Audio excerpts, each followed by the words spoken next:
Hi everyone, I'm Olivia, head of editorial at Cointelegraph. And I'm Molly Jane, head of news. And this is Coffee and Crypto. So Molly, what are we going to talk about today? I'm going to tell you about some tweets that our president made. Okay. Yep.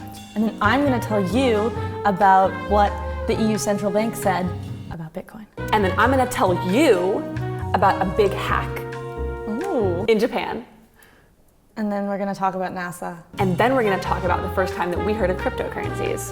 True. And not about taxes.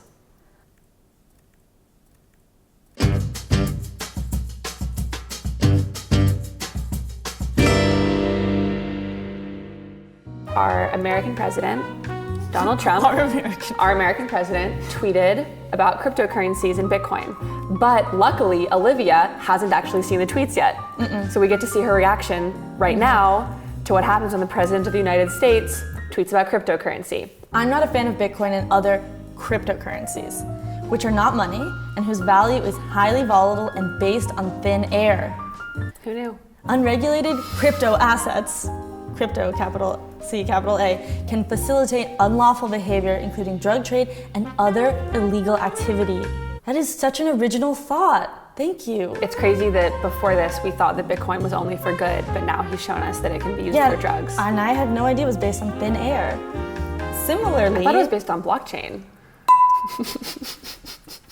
Similarly, Facebook Libra's, quote, virtual currency will have little standing or dependability. So now he's hitting on Facebook. This is fun. If Facebook and other companies want to become a bank, they must seek a new banking charter. Capitalized. Banking charter, and become subject to all banking regulations. Capitalized. Just like other banks. Also capitalized. Both national and international. Because the tweet goes on now. It's a new tweet. Yep. It's a threading. We only have one real currency in the USA, and it is stronger than ever, most dependable and reliable. It is by far the most dominant currency anywhere in the world, capitalized, and it will always stay that way. It is called the United States dollar. This is really mind-blowing. People have reacted online basically the way that I think that we're reacting now.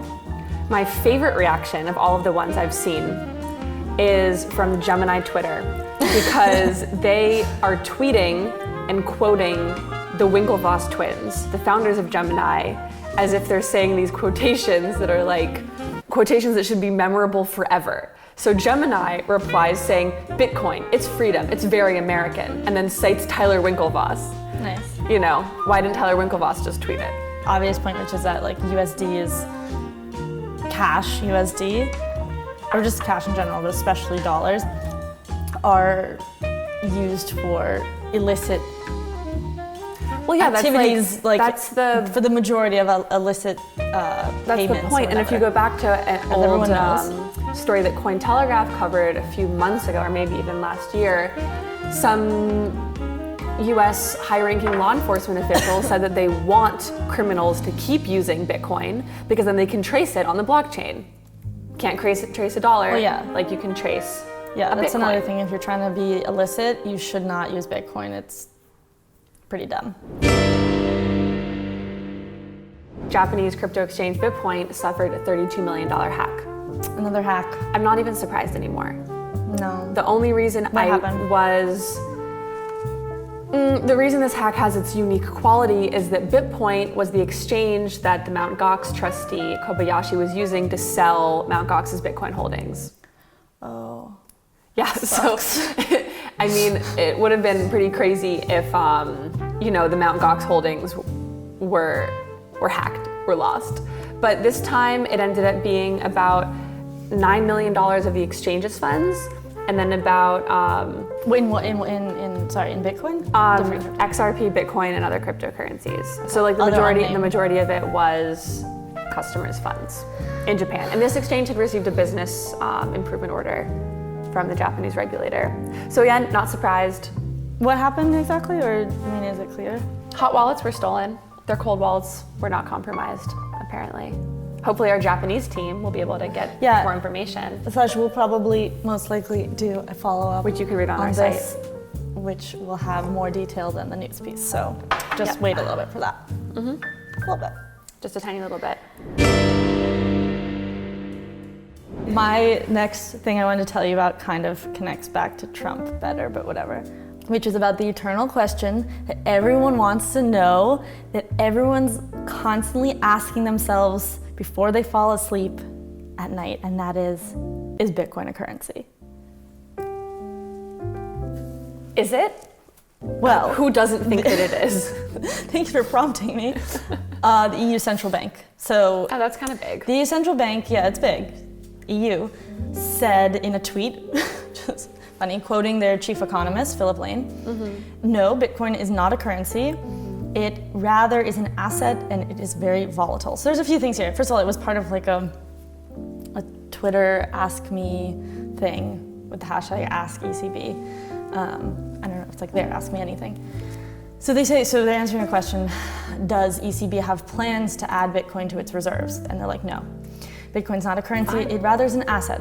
What kind of asset it is, they don't specify. It's very volatile. That seems to be the reason that they're saying it's not a currency. Like, that's their explanation. So you might be wondering, whenever you ask yourself this important and deep question, what is a currency in general? What's the definition of a currency, right? I ask myself that every day. Right, and every day you open Cambridge Dictionary and you look, and a currency, their definition, there's sort of two ones. As money, it's the money used in a particular country or place. Boring. And it's also, you know how you can say like something's a currency, it's a state of being commonly known or accepted, or being used in many places. So Bitcoin kind of fits the Something bill. you can, exchange for other things. Yeah, but then there's a definition of money, which is a lot of times when people say currency, they sort of overlap it with money and they conflate them. Money is, as we all know, has three main properties. 1, medium of exchange. 2 is a unit of account.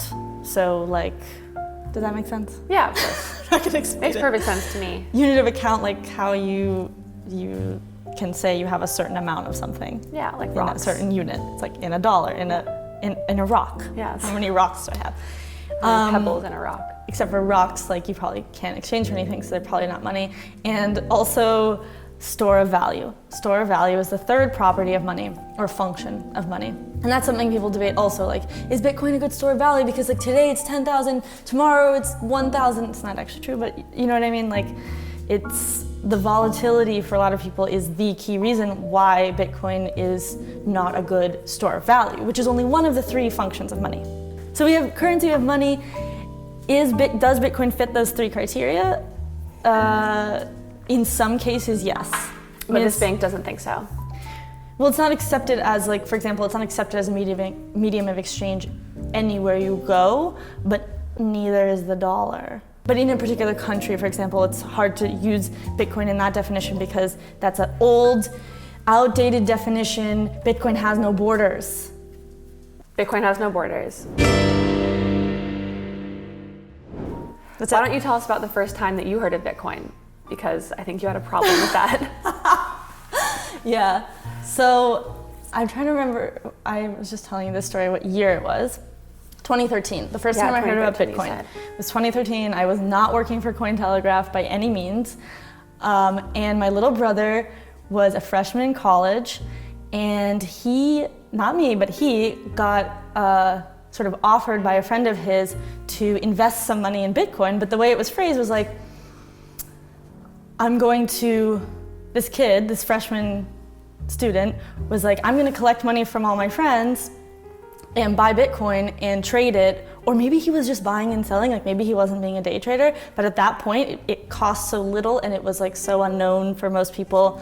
So all of his little freshman friends each put in as much money as they wanted. My brother put in like $100 or something. And he made them a bunch of money. He made them big returns. I don't remember the exact, his exact timing and stuff and how much Bitcoin cost at that moment. It was probably since it was the start, it's probably fall 2013. So you guys look it up. My mom told me about it. She's like, yeah, your brother's buying some kind of internet money and making a bunch of money off of it. And I was like, I don't like the sound of this. What did he actually get? Is it a currency that, I was like, well, is it from how does it have value? What is it backed by? Like I was asking all the basic questions, like who owns it? Like what is internet money? What does that mean? I felt like an idiot. I was upset. I was angry. I had anger because I was like, how does it have value? I felt like Trump.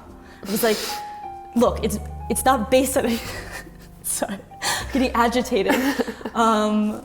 Basically, yeah, I understand how Trump feels because I felt that in 2013 for a second, but I just didn't have as many Twitter followers.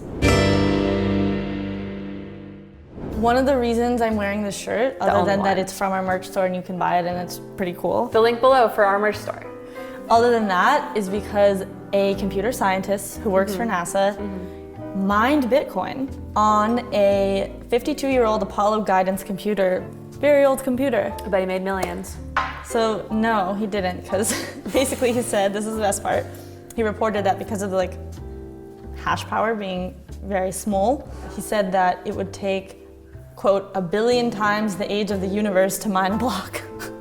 I really like that. It's great. 1 billion times. If you guys have any topics you think that we should be discussing in our next issue, comment below and we'll probably respond, but we'll definitely read it, even if we don't respond. We read all the comments. We read every comment, personally.